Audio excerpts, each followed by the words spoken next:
Nioh 2 is an action RPG developed by Team Ninja and is the sequel to 2017's Nioh. While Nioh falls into the ever-growing subgenre of Souls-like games, with many games being content with simply copying the mechanics popularized by From Software but often paling in comparison to their originator, Team Ninja managed to stand out from the crowd by infusing the developer's heritage from the Ninja Gaiden series to create a faster, more fluid, and in my opinion, a far deeper combat system than the Soul series. I loved the original Nioh, playing it for over 100 hours and earning the Platinum Trophy. And although it had its fair share of problems, such as an overwhelmingly obtuse upgrade system and skill tree, bland level design, and some questionable game balancing, leading to many controller breaking moments, the gameplay loop of grinding for better gear to gain incremental stat boosts, and the frantic and fun combat system kept me coming back. And just like the incremental upgrades I made to my Warrior of the West armor in Nioh 1, Nioh 2 is simply a minor, albeit welcomed improvement over its predecessor. You're still in feudal Japan, fighting demons called yokai, and the game is still mission based, and does not have an open world or an interconnected world.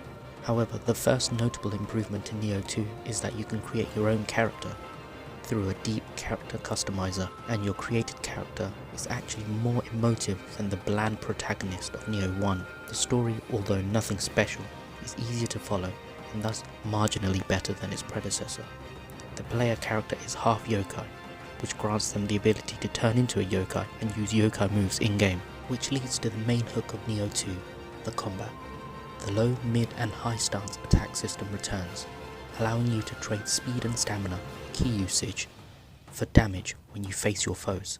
There are plenty of weapons to use in Nioh 2, such as katanas, spears and axes, and like Nioh 1, each weapon has its own skill tree, where you purchase different attacks and passive upgrades. This is done by unlocking skill points from using the respective weapon, which is a more user-friendly method than Nioh 1. The biggest additions to the game come from obtaining soul cores from slain yokai, which is highly reminiscent of the Castlevania Araya and Dawn of Sorrow games. Players can equip soul cores, which grant them unique attacks by expending the new anima gauge. While using soul cores may not grant you an easy victory against your foes, they become another great tool to use strategically in battle.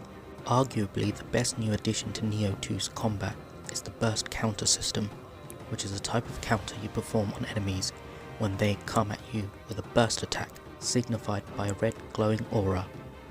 Get hit by a burst attack and be prepared to eat tons of damage. However, retaliate with a well-timed burst counter, of which there are 3 variants, to give a hefty chunk of ki damage to the enemy. The ki gauge is a unique feature of enemies in the Nioh series, and by depleting it to 0, you stun them, leaving them open for a flurry of attacks. Boss battles return in Nioh 2, and while they are less cheap than some of the ones in Nioh 1, none of them really stand out as being amazing.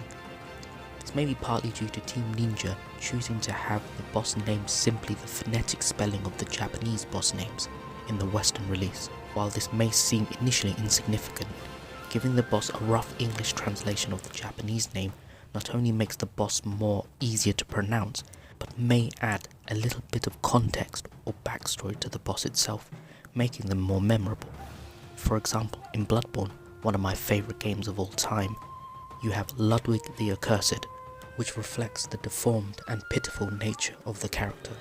Simply calling the stupid snake boss in Nioh 2 the god of the Night Sword instead of Yatsu no Kami probably wouldn't have made me hate it any less, but at least I now know it's a stupid snake god with a mystical sword sticking out of its face.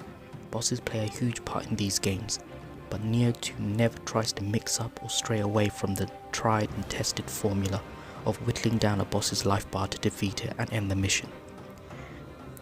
There are no twists or surprises which fans of From Software's games such as Dark Souls, Bloodborne and Sekiro know well and cherish, keeping this developer the industry standard for epic, hype-injected boss encounters. Overall, Nioh 2 is a great game if you like Nioh 1. If you haven't played Nioh 1 but enjoy the Souls series or just action RPGs in general, I would recommend skipping Nioh 1 in favour of the sequel, as it is definitely more accessible and less cheap with its deaths than the former. burst counters are also a great addition to the game, provide a rush of endorphins with each successful counter.